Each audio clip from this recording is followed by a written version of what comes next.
আসসালামু আলাইকুম ওয়া রাহমাতুল্লাহি ওয়া বারাকাতুহু। সম্মানিত মুসলিম ভাই বোনেরা, আজ আমরা একটা গুরুত্বপূর্ণ হাদিস জানব, যেটা একেবারে অবলীলায় চলে যাচ্ছে, মুসলিমদের ভিতরে বিরাজ করেছে, যেটা জঘন্যতম পাপ, কিন্তু মুসলিম বুঝতেই পারছে না।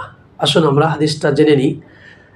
হাদিসটা হচ্ছে লুডো খেলা, দাবা খেলা, পাশা খেলা, আঙুল দিয়ে এই জাতীয় খেলা আল্লাহ রাসূল সাল্লাল্লাহু আলাইহি ওয়াসাল্লাম কীভাবে নিষেধ করেছেন এবং কিসের সাথে তুলনা করেছে, মুসলিম একবার যদি জেনে নেই।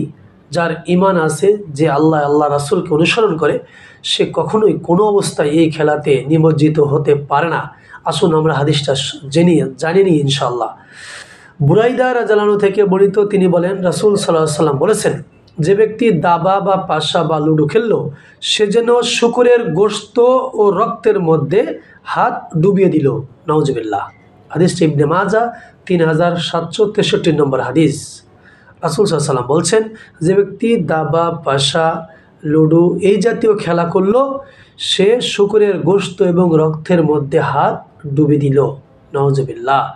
আমরা মুসলিম এই জাতীয় পাপ, জঘন্য পাপ থেকে মহান রব্বুল আলামিন আমাদেরকে হেফাজত করুন। আমিন। আসসালামু আলাইকুম ওয়া রাহমাতুল্লাহি ওয়া বারাকাতুহু।